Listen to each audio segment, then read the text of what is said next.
Thank you for tuning into the GSMC Soccer Podcast, brought to you by the GSMC Sports Network. We have a great show for you today. We will be covering, obviously, the opening game of the European Championship, Germany destroying Scotland 5-1. We'll talk about that game. Then we'll preview the game between Spain and Croatia. And then we'll preview the games between Italy and Albania. And we also will preview the game against England versus Serbia. Make sure you stick around for later in the show, where I'll be giving you my thoughts on some of the top headlines going on into the soccer world. Before we start off, I'd like to ask that you like and follow the show. Also, we get a number of questions that come in during the show, so to ensure that your questions get read on the air, I ask that you use the tips and donations link at gsmcpodcast.net with your questions. This puts your question at the top of the list so that I can see it, and it also really helps to grow the show. So again, the link is gsmcpodcast.net. But yeah, we have to start off with Germany defeating Scotland 5-1 to open up this year's European Championship. We had a goal from Florian Wirtz, had a goal from Jamal Musiala, penalty slotted home from Havertz. Füllkrug was able to get on the goal sheet, and then Emre Can, who actually 3 days ago was not even on the squad, now he's scoring a goal in the opening game. And Scotland got an own goal through Rudiger. That's how they managed to get the one goal. Obviously, huge domination. Even the stats show it. 20 shots to 1 for Scotland, 10 shots on target to none for Scotland, 73% possession to 27% for Scotland. It was just a nightmare game for Scotland. They really did not get a foot into it. They never really had any sort of belief. Even from the first moments, the first kickoff, a few passes get made, and Wirtz, I think it's Toni Kroos that's able to find Wirtz in behind. Now, it ended up being offside, yes, but it kind of showed what kind of game it was going to be. It was all Germany, and I'm not going to lie, there was a lot of things I did not like with the way how Scotland set up. First of all, Germany, look, at the end of the day, as poor as Scotland, possibly could have been, at the end of the day, you have to, your players need to show up. There's huge pressure on them, and their talented players need to show up. And boy, Jamal Musiala, that was just sensational. He was unbelievable the entire game. His ability to retain the ball, his close control, his close dribbling. He was phenomenal, Jamal Musiala. Florian Wirtz, he was very good. He made those late runs from midfield that really gave the Scotland backline troubles when he was going in behind, or when he was finding the little pockets right in front of the back five-ish, that space left between the midfielders and the center backs. Him, Gundogan, they took advantage of that space on that second goal. Gundogan finding the pocket in between the center backs and the midfielders, was able to receive the ball in that pocket and drive up and create space for his teammates. It was just sensational. I think Scotland, there was a lot of things that they did wrong. Number one, Steve Clarke. It's clear that Scotland play a compact type of style, play a back five, keep it very, defensive.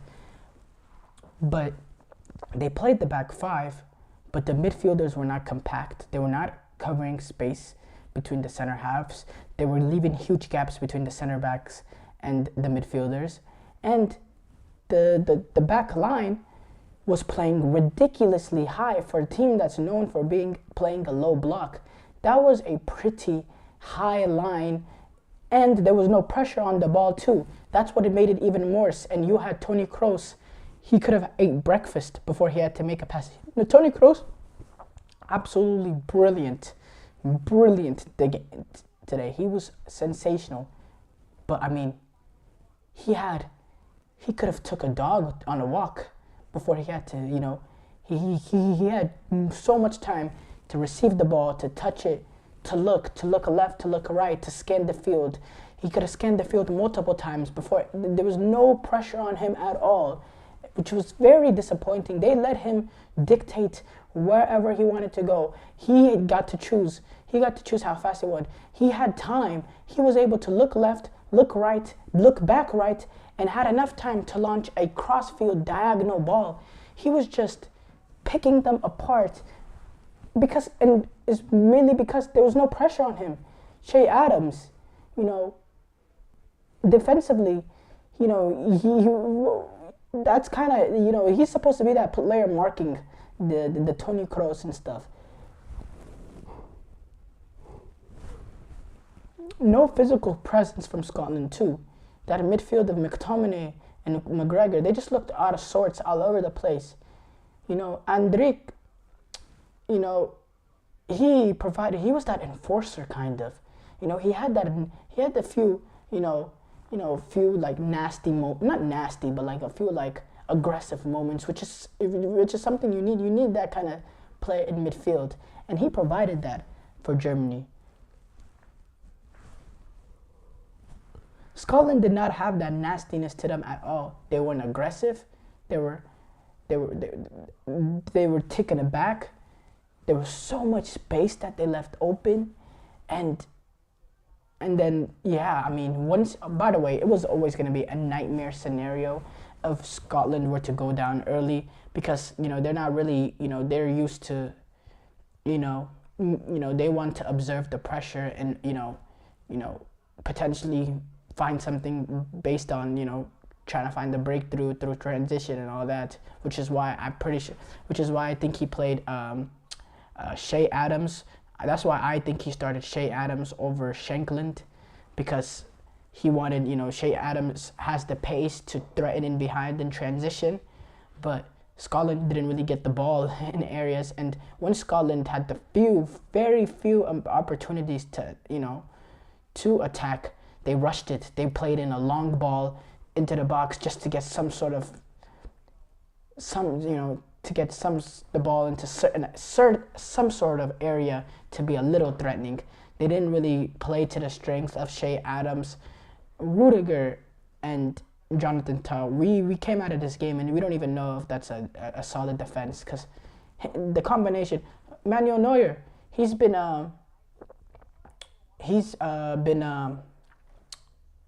made a few big mistakes over the past few weeks, and it's we want to see like how this center back partnership is, how Manuel Neuer's. They weren't tested at all. One shot for Scotland, and I don't even know if it was a shot. I think he was just. I believe I forgot who got the nick on it, but I believe he was just trying to get the ball across the 6-yard area to get to some. But it ended up deflecting and it counted as a shot.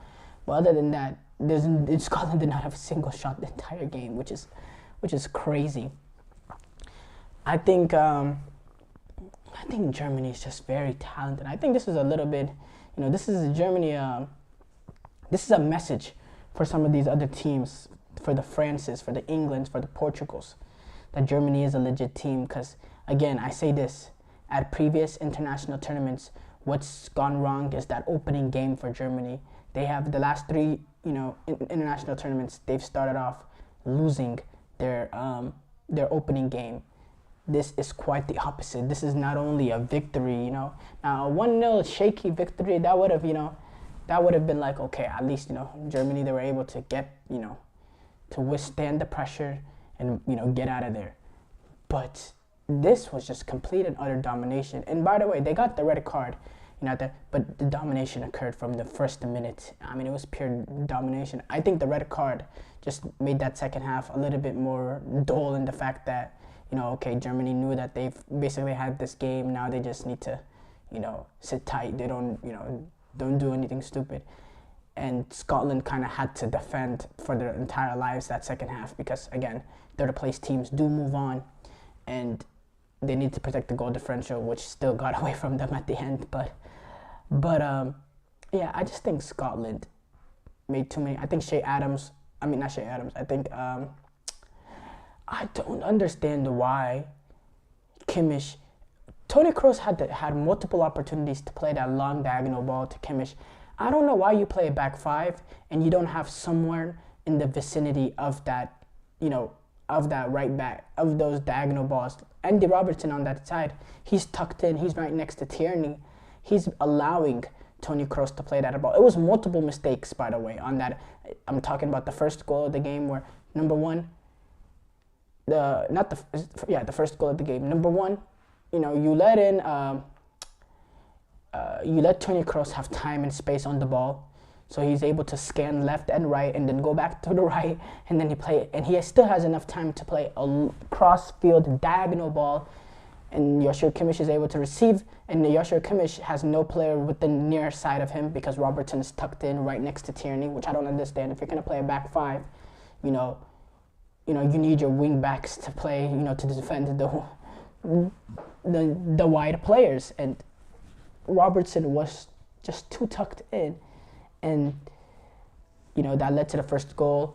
That second goal, again, that pocket of space between the midfielders and the center backs, just too much of a gap there. Gundogan was able to find space in the pocket, turn, receive the ball, and then create space for someone else, and ended up playing a wonderful ball to playing Havertz in behind. Havertz ended up assisting Musiala. It was, and then the third goal is a freak penalty, a red card, anytime, any day. You can't go in two-footed. It's a dangerous play, and there's no arguing there. Now Scotland, it's key. They need to put this game behind them because, Steve Clark, I heard him talking after the game saying 4 points is still the goal. And yes, I think that's still reasonable for them. 4 points, I still think, and that's still going to be, 4 points is going to be important because 4 points probably will most likely get you through, even with this goal differential. I don't think 3 points, if they finish third and have 3 points, I don't think that's going to be enough. I do think they need to, they can't lose any of these two games and they need to get a victory.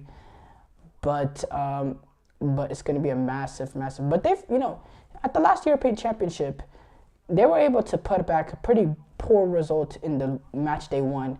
And they went on to draw against England at Wembley. So they've shown they can emotionally fight back. But again, it's a difficult thing to do.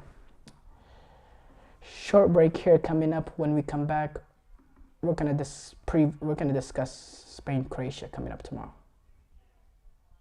I feel like I'm losing my mind. Is everybody in the world blind? Please, Lord, give me a sign, a sign. I feel like I'm losing my mind.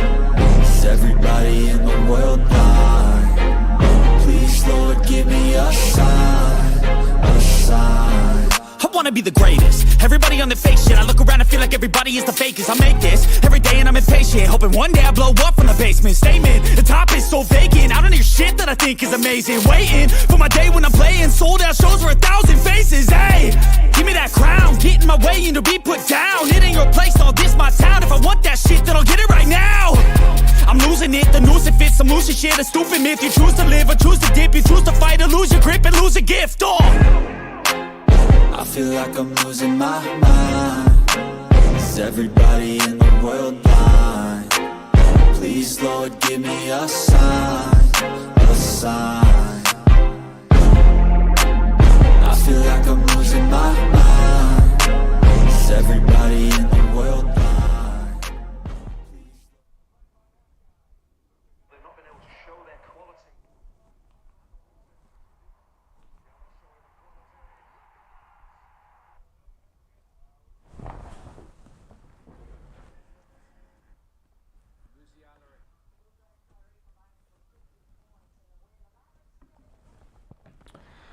Before the break, we discussed Germany defeating Scotland 5-1 to open up this European Championship.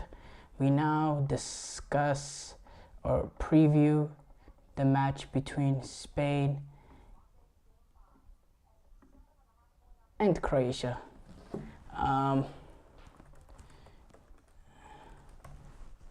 This is one of the games at the group stages. Two talented oppositions. This game is set to kick off tomorrow. In my opinion, this probably will be the best game of match day 1 in terms of two teams with quality, two teams with real expectations. This is a rematch, by the way, of the previous Nations League final. Spain were able to beat Croatia on penalties to win that international trophy.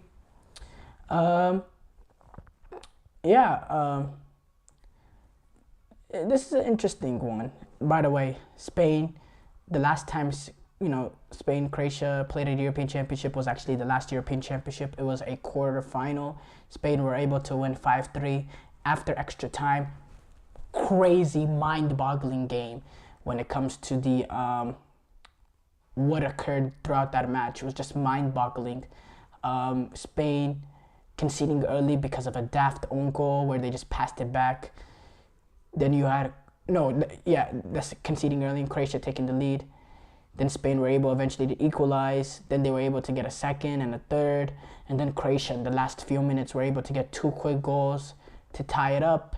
And then Croatia actually had a chance in extra time to take the lead. Unai Simon came up with a brilliant save. And then Spain were able finally to capitalize. Morata, amazing goal. Dani Olmo was able to get a goal too. And Spain move on to the semifinals. Now this game will be played at the great Olympiastadion, the stadium in Berlin. It's going to be hosting the final, the best stadium in Germany, the most aura stadium. So again, it's going to be have an amazing feel to the game. This is the 4th consecutive time that Spain and Croatia have met at a European Championship game. Zlatko Dalic is going to be leading this Croatia team. He's a manager that's been able to take a team farther than the sum of their parts. Since Croatia has came within this recent dominance over the past few international tournaments, it has came through Zlatko Dalic, Luka Modric, 38. He's going to be captaining and leading his national team at the European Championship for the 5th time. Now, Spain is going to be interesting. This is a little bit of a new Spain team, in my opinion. Still has a little bit of that tiki-taka philosophy that we've always seen the Spanish national team have, but they have a little bit of more of an element of being able to play direct, in the fact that they're not once in a while, they're not afraid to take on a shot or put in a cross or be direct and be vertical. When you look at the front 3 now, it's a lot of verticality amongst the team, with Nico Williams, Lamine Yamal, and potentially Morata up top. I think Ferran Torres is also an option up there, especially based on Morata's form when he dips. I think Ferran Torres is a good option there. But that's probably going to be the front 3, and that's a front 3 that has dynamism, has verticality, they have ability. So I think that's a really good front line, and I think that's a front line that can cause Croatia issues. Now, Croatia, their best ability is their ability to control the midfield. And their ability to defend well too, but also to control the midfield. I think this midfield battle is going to be great with Kovacic, Modric going up against Rodri, Pedri, and the crew. I think that midfield batter that's able to take advantage of space, that's more comfortable on the ball, that has more time on the ball, I think that's going to determine. I think whoever wins that midfield battle will win this game. Flat out, simple.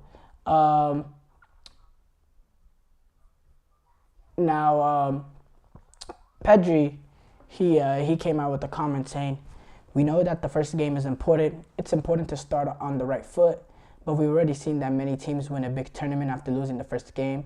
So there's need to be anxious. It's obvious that we're going to go out to win, and we're not going to leave anything behind. We're going to play with a lot of enthusiasm. We're very young and very eager for it to start."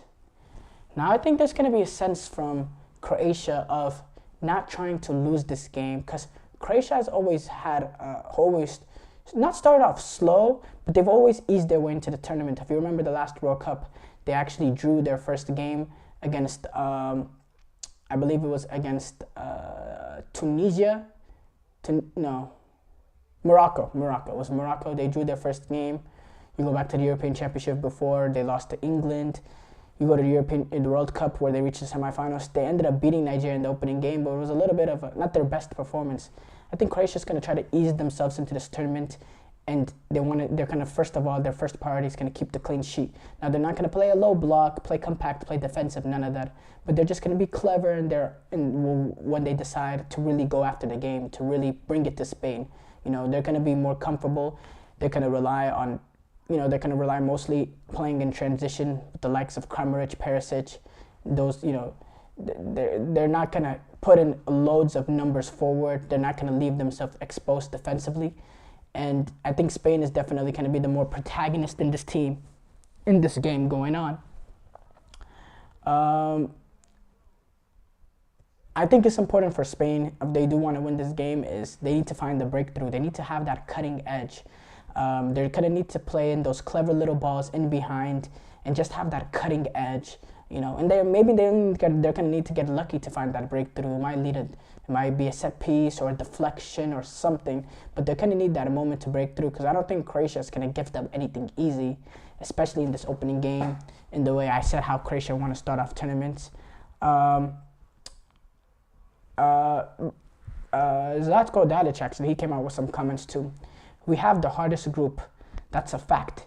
Everyone admits that. Italy, Spain. It's important to remember the last World Cup in Qatar, when we had Morocco in the first match. It was a draw, which meant a lot for our continuation. So we would like not to lose this match, but this is not our aim. We wish to show the best of ourselves to make a good start and try to win with the great respects our opponent. We have a great national team, but we are not afraid of anyone. That's what he said. And I agree with him, as in that they shouldn't be afraid of anyone. When you look at their international performances, they shouldn't be afraid of anyone. But at the same time, it's definitely important for them not to lose this game. I think this is a great opportunity for us to see Lamine Yamal at the biggest stage. He's gonna be the youngest player to ever play in tournament history. He's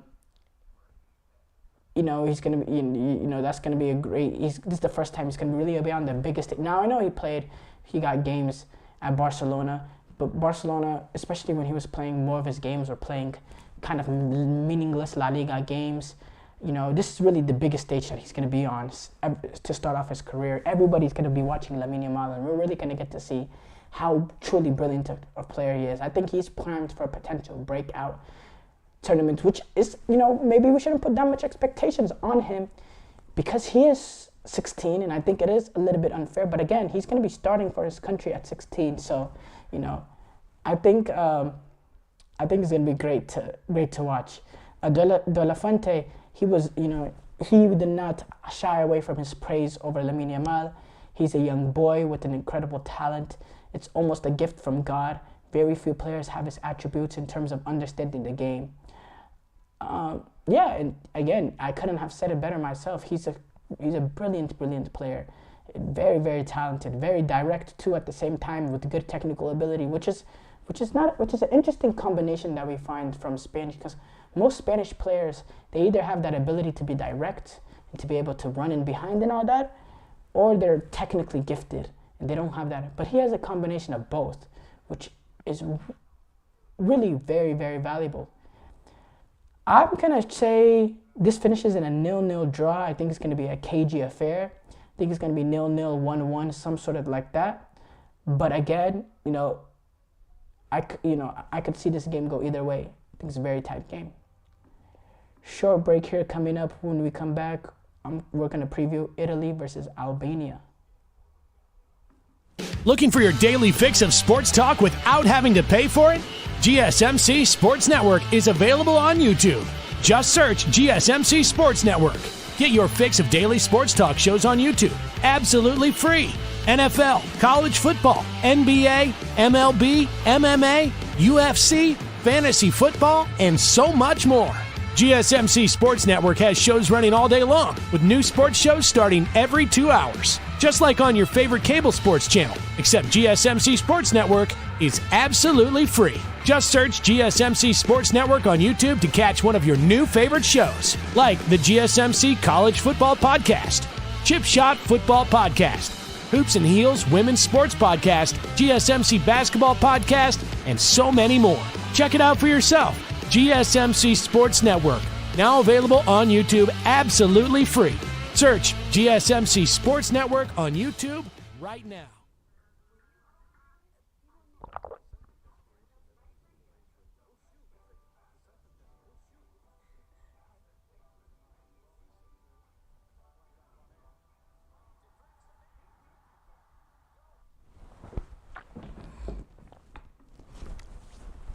Before the break, we previewed Croatia versus Spain. We will now be previewing the other. Sorry about that. We will now be previewing the other match in this group. Italy versus Albania. You know, this is an Italian national team that are gonna look to defend their European title. They are the defending European championship. They entered this game as the champions, and I think it's important for them to enter this game with that sort of swagger that they are, because they're going to need that kind of false sense of confidence, because there's only like six or seven guys on the squad from that team that won a European championship. There's been a huge turnover, but they still need that, in my opinion, they still need to walk in with that confidence. We are the Italian national team. We are the last European championship. Walk in with that sort of swagger in this tournament, with that sort of belief. Because the pure ability within this team is not as good as that team that won the European championship. I think they're a little bit useful. I think defensively they've suffered a few injuries. Still think they're still strong. Their back line with DiMarco, I forgot the name of the Napoli fullback. If someone can, I'll figure it out later. But Acerbi and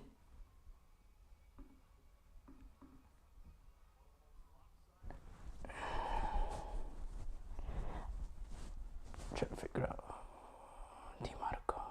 Di Lorenzo. Yeah, that's what I was saying. Di Lorenzo and DiMarco. You know, they still defensively, you know, they shouldn't be disrespected despite the injuries that they've suffered. But I think the goal scoring, now Scamacca, he's been pretty good over the past few months, which is important because I think he will be the one leading the line. I think Ortegui is just not at that level, not quite yet. So I do think it's going to be Scamacca, and then Chiesa going to be next to him on one side, which, you know, he's going to need to replicate the form of the previous European Championship if they want to move on, if they want to, you know, defend their title, which is really, you know, really going to be difficult for them. Luciano Spalletti, obviously, he came in after the first two qualifiers. Roberto Mancini resigned after the first two games. He ended up getting replaced by Luciano Spalletti, who has came in and he's done a pretty good job. He guided Italy through the European qualifiers, through automatic promotion. So it's clear, like, Roberto Mancini, he has that, Luciano Spalletti, he's been a valuable piece in this puzzle. The style of play he plays is very good and very fun to watch. They're not going to be afraid of teams. They're going to be willing to go at it, and again, for Italy, it just really comes down to them coming in with swagger. I think Jorginho, he's going to be important in dictating play. He's going to have to be amazing in this tournament. He needs to have needs to be composed on the ball, be that composer, dictate play for Italy. I think he's going to be very important. Now, again, I don't know if they have what it takes to win it all. But they will be playing an Albanian national team who had a pretty good run on qualifying for the European Championship.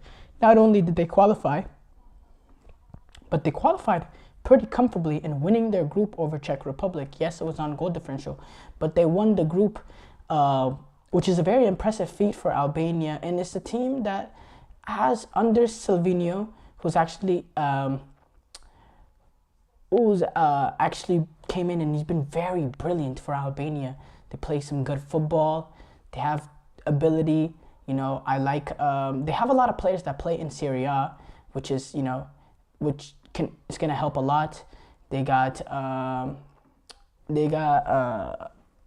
Aslani. Aslani plays at Inter Milan.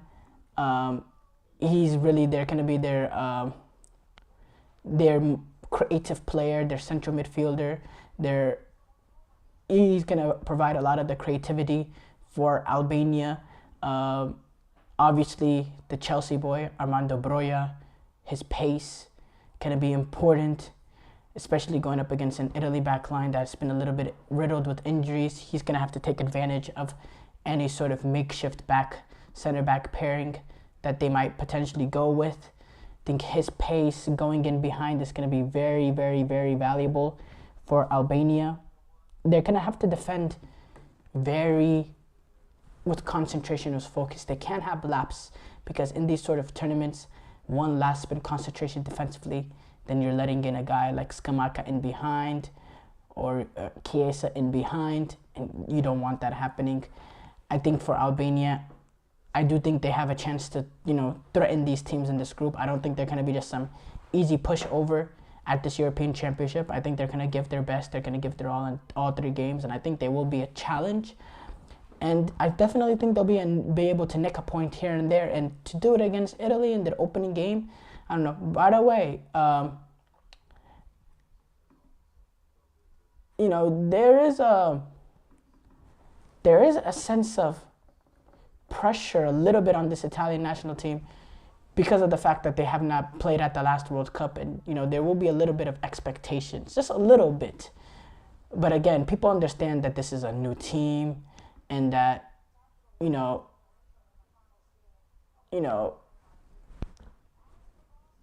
but it's still important for them to get off to, you know, Italy are going to have to come in and win this game because they play Spain and Croatia. So that's going to, you know, it's going to be very, very crucial.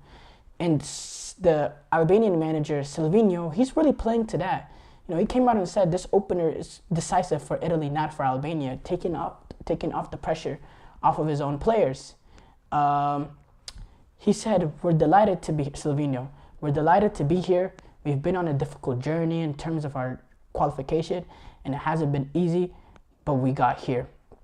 It's a huge source of pride to be here. We're in a tough group and at a tough tournament. We're here to compete though. We'll scrape for every point. Luciano Spalletti is an incredible coach with incredible players. I'm not listening to talk about Italy's form in friendly. It's Italy. They're always competitive. And yes, they are. They're always competitive in these international tournaments. The problem is, though, the form is a bad sign entering these European Championship.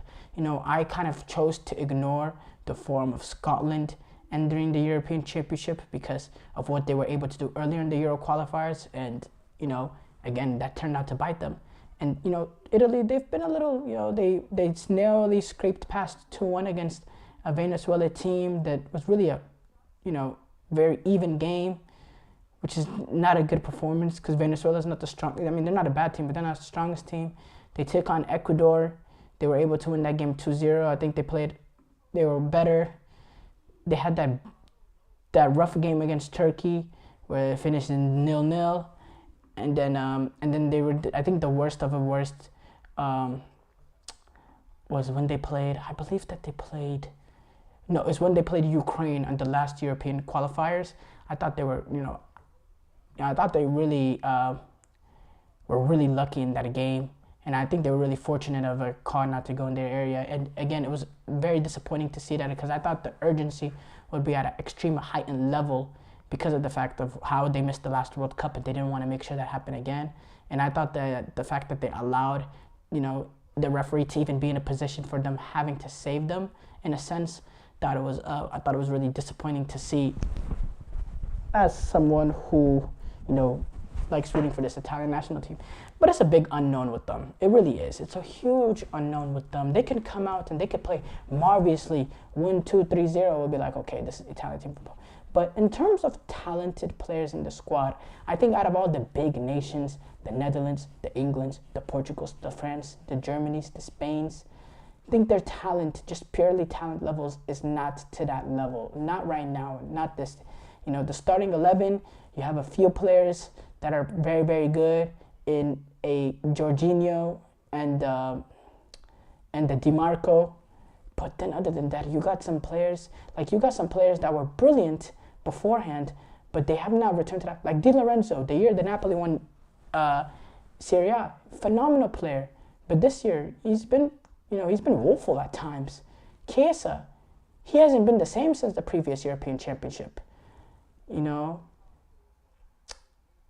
Barella, he's still a brilliant player, but he's not gonna be really that much of a factor earlier in the tournament because of the injury that he faced. That's a massive hit to them. You know, that number 9 position, where are you gonna get that goals? Scamacca, is he really capable of leading the line for this Italian national team at this European Championship?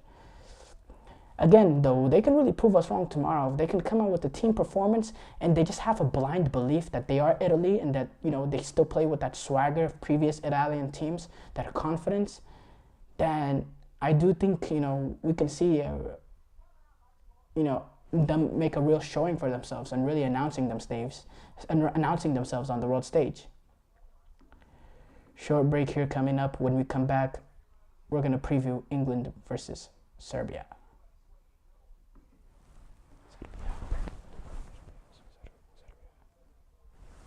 For the best and latest podcasts available anywhere, go to the podcast app on your cell phone and type in GSMC to access free content-rich podcasts on health and wellness, book reviews, sports, entertainment, relationships, social media, movies, technology, finance, and even weird news. Subscribe and download the GSMC Podcast Network's family of shows, available everywhere podcasts are found.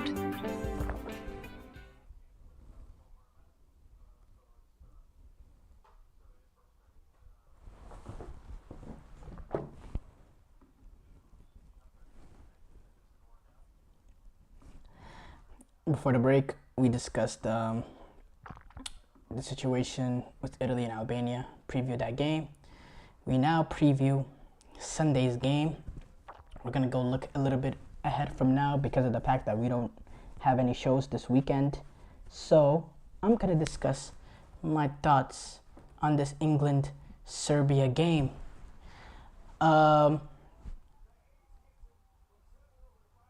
First of all, I want to address the reports or the German authorities discussing how England and Serbia is deemed as a high-risk game because of the trouble that could happen based on, you know, the Serbian hooligans and the English fans, the issues that, you know, they have with alcohol and stuff.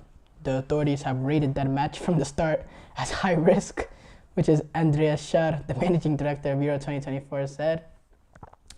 Which is, that's funny. So I just wanted to bring that up there because I was just reading that right now. Now, as far as this game, I think the big storyline for me is I want to see how England come out and play this tournament.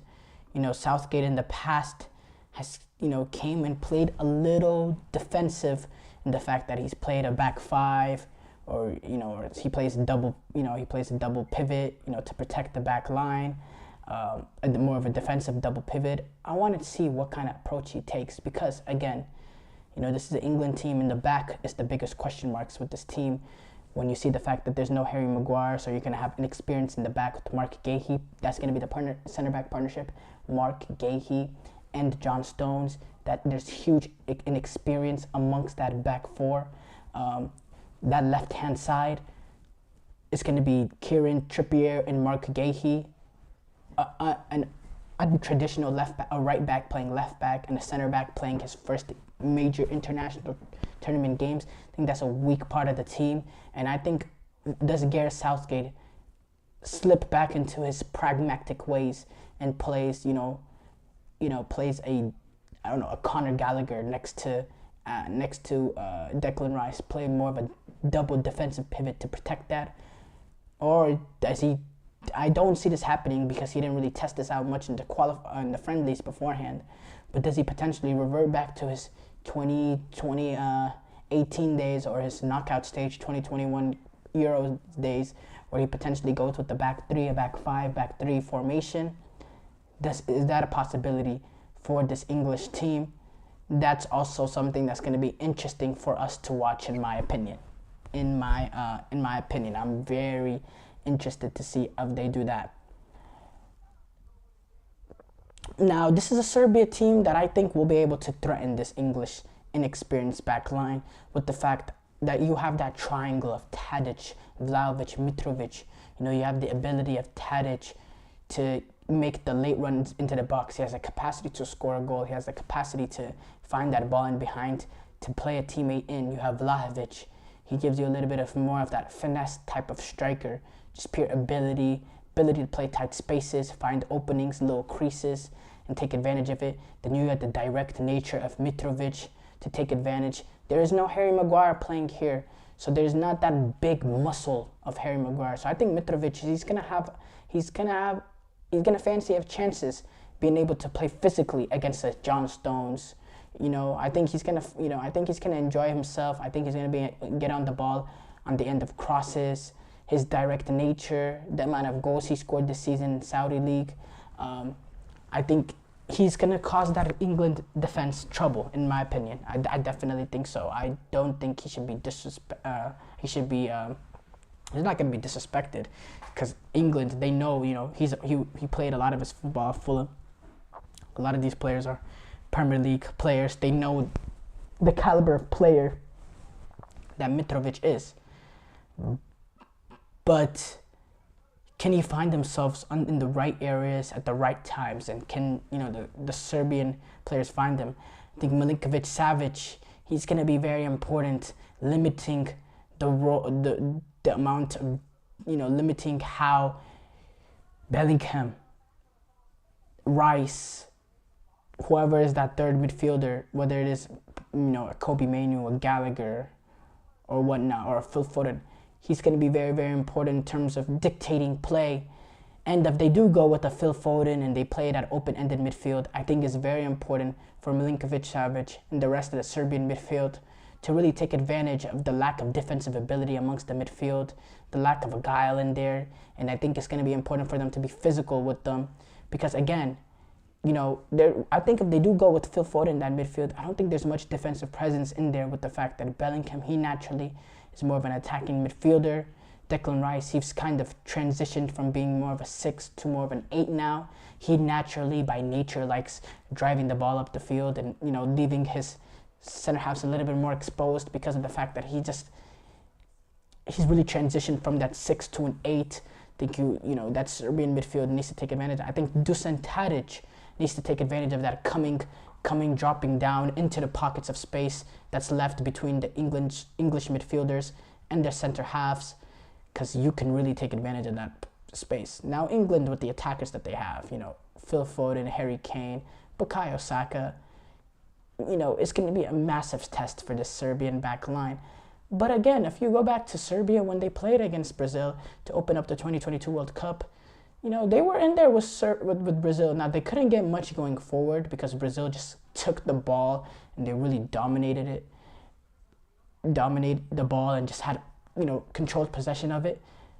But they were very stout defensively. And I think if they come with that defensive spirit, with that defensive tenacity, I think they'll have a chance to really threaten England on the transition. Because I don't think England could take the ball and really make you suffocate the way Brazil made them suffocate and eventually make them tap out. I don't think England is capable of doing that. I do think Serbia has the ability to hold on and to get the ball, to find themselves in the right areas, to be dangerous and lively areas, and really make this England team work defensively. I really do. I really, really do. I think this is going to be a fascinating game. And it's going to be interesting to see. I think England do have their weaknesses, and I think England are going to kind of go, I hear a lot of people, they want England to go for it and to say, okay, look, their back line is sus, so just try to outscore teams and win the European Championship that way. Eventually that will catch up to. I don't think that recipe is going to work for England. I think they're going to be bitten. Now, whether or not they'll be bitten in the back by Serbia, and do the Serbians have the quality to do that, I don't know. But just going with this notion of, okay, then, your defense is questionable, just outscore teams, I don't think that's the right way to look at it. I don't think that's the way Gareth Southgate will look at it himself. Which I don't want to defend any decision that he might make, because I've said it. I've been very clear on my stance on Greg Berhalter. Basically, in my opinion, almost the same managers. But with Gareth Southgate, I've made my opinion clear on him in terms of him not being good enough to take England to the next level. But then again, I do think there's certain times that I've admired his bravery in terms of going with what he believes. And I will not blame him if he goes with a little bit more of a not pragmatic setup, but a pragmatic approach. Now, I'm really not gonna defend him going to a back five or playing a defensive double pivot, because then again, I think you're just leading yourself.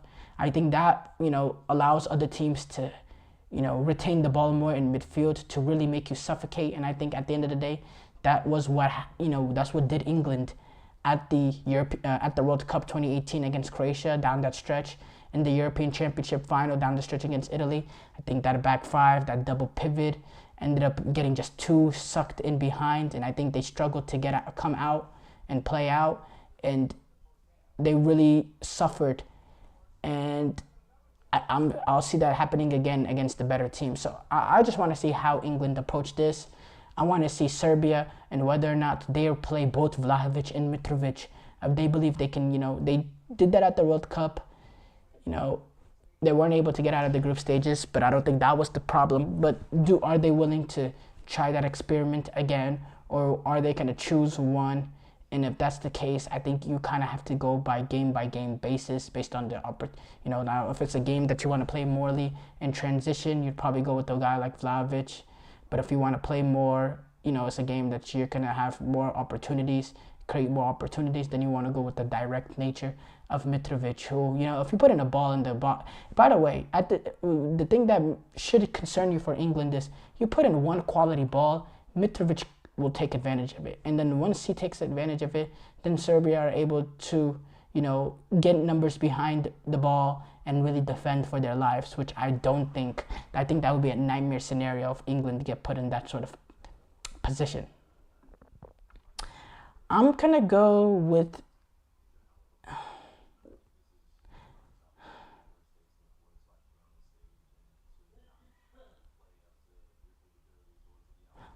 a draw on this one. I think this game finishes 1-1.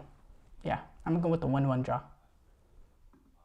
Short break here coming up. When we come back, we'll react to some of the top headlines in the soccer world.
we react to some of the top headlines going on to the soccer world. Now, obviously, the European Championships, as we discussed throughout the show, kicked off today. Germany defeated Scotland 5-1 to take this game into to put them top of the group and put Scotland bottom of the group. I think there's bad implications in this game of Scotland losing the amount of goals that they did, because goal differential could be important in determining what third place teams go out, move on. So yeah, just horrible night for Scotland. But I definitely don't think their tournament is over. I think the belief of the players is still going to be there. I think they have good personality, good characters, good leadership within the team. I think they have a brilliant manager as well. Didn't have the best day today, so definitely don't think this is the end of their European Championships. No chance. Now Hungary plays Switzerland tomorrow. Another game in that group. Very important game for both teams. The fact that these are, they're probably two teams that are really competing for that second spot. And they're going to look at what Germany did to Scotland yesterday and know that they have to take advantage of their games when they need it. So I think that's going to be a very, very good game to watch. And by the way, it's kind of nostalgic, because last time, the last European Championship, the first morning game was Switzerland. They took on Wales that last European Championship. But this is in Hungary. It's kind of prime Switzerland area, being that first morning game. They always put the Switzerland on like those non-prime time, boring type of games. It's just, they're always there. And then, this is the big boys start coming now. We got Spain, Croatia. They also played later on that day. Big game between two big teams.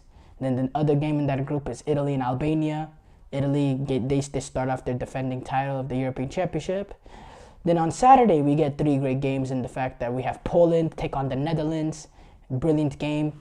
No Robert Lewandowski going to be playing in this first game, as they take on the Dutch in Hamburg. I think that's, Dutch can have a good start to this tournament.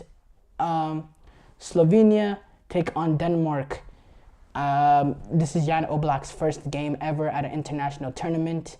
We also get to see Benjamin Sesko, who has a chance to be that breakout player of this tournament, in my opinion. Then you got Denmark. They're going to be playing their first game at the European Championship. Or Christian Eriksen is going to be playing his first game at the European Championship since he collapsed the last Euros. So that's going to be an emotional moment. Also, Denmark, the last time they played at the European Championship, they were able to reach the semifinals. So they're going to look to replicate that sort of form here. Then to cap off that day, we have a Serbia team take on England. Massive game. I think it's a game that can go far to determining what happens in that group. I think England is necessary for them to get off to a good start. I'd love to see how Gareth Southgate approaches it. Well, whether we see a more pragmatic approach because of the lack of experience in the back line, the makeshiftness of that back line. If Serbia is able to fit in Vlahovic and Mitrovic, how they happen to do that, whether Tadic plays more on the wing or whether he plays underneath the striker or underneath those two, that's also going to be interesting. I think they can build a brilliant sort of diamond. So again, European Championships, they get on the way. Brilliant. Now, as far as other soccer headlines, Borussia Dortmund, they have officially announced Nuri Sahin as their manager. He's been confirmed. He's the 35-year-old that's going to be signing a 3-year contract for Borussia Dortmund. He made 274 appearances for Borussia Dortmund as a player, and he was also part of the team that reached the Champions League final that lost to Bayern Munich. He said in the press conference, it's a great honor, or an announcement, it's a great honor for me to be the head coach of Borussia Dortmund. I would like to thank everyone in the club's senior management team for the faith they have shown in me, and I am hugely looking forward to my new role at BVB. From day one, we will do everything we can and work with energy and passion to make this club as successful as possible. He actually returned to the club in this past January for the last 6 months of the season. The comments came out from Hummels before the Champions League final, right before the final, talking about not liking the style of play. And, Nuri Sahin, he came in, and I guess he impressed as an assistant coach under Terzic, and he got a lot of the praise for how they were able to make the run to the Champions League final, which Borussia Dortmund sporting director Sebastian Kohl came out and said. He said himself, Nuri Sahin helped us reach the final of the UEFA Champions League last season. He has the experience here as a player and assistant coach to know how BVB works, and above all, he knows how to be successful. With his natural authority and expertise, he has a good relationship with our team, and he knows what we need to work on collectively.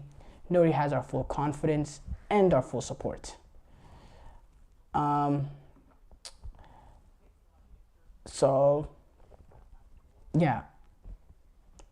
Obviously we know what's going on there.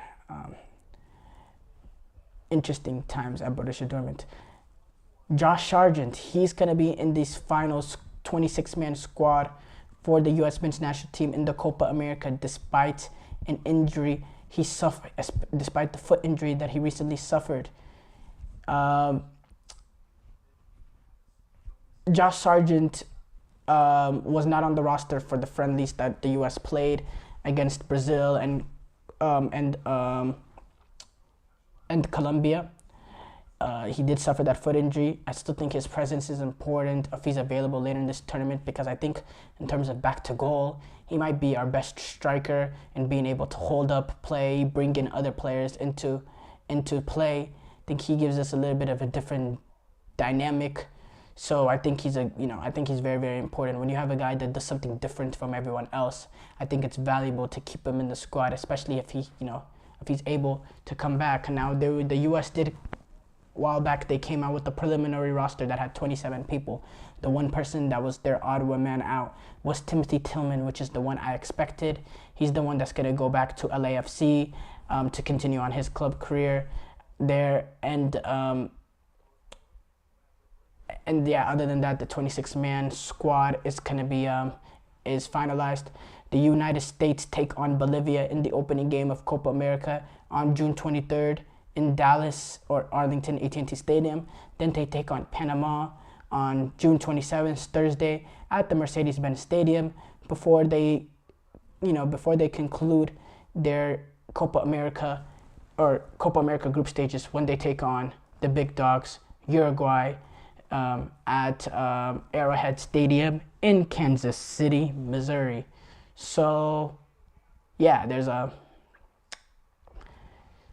some tests coming up for them, and then if they're able to get past the group, they're probably going to play Brazil or Colombia, which they took on in these two friendlies. We saw what happened when they played against Colombia. A little bit better results with Brazil, but yeah, really worried. I'm really, really worried about their chances at this Copa America. I'm not gonna lie.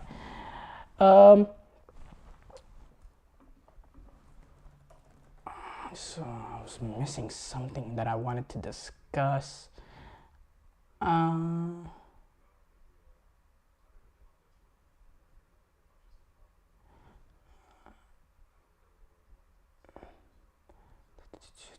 Where was it? Oh yes, it was this issue with Switzerland. So they play tomorrow. They kick off their European Championship tomorrow, and apparently there has been some sort of rift amongst the Switzerland coach. Between Xhaka and the Switzerland captain Xhaka and Murat Yakin, the Switzerland coach, there was reports of some things getting tense between the two during their poor run in qualifying, and this led to tensions between Murat Yakin and a few players, and some people even wanted him fired. Granit Xhaka, during a press conference, said, "We are adults enough to clarify everything, so I've had a great relationship with the coach in the last 6-8 months. It has been better than the past. He came to see me many times. We had dinner together. We've drank a lot of wine together, so everything is going fine. We are both ambitious and we want to be successful for ourselves and for the team.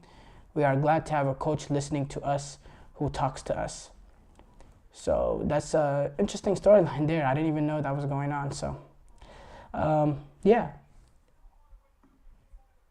Thank you for tuning into the GSMC Soccer Podcast, brought to you by the GSMC Sports Network. Your support means a lot to us, so please remember to subscribe to the show and leave a positive review. It really does make a difference. We also invite you to follow us on Facebook, Twitter, TikTok, and Instagram for more content updates. Thank you once again and have a wonderful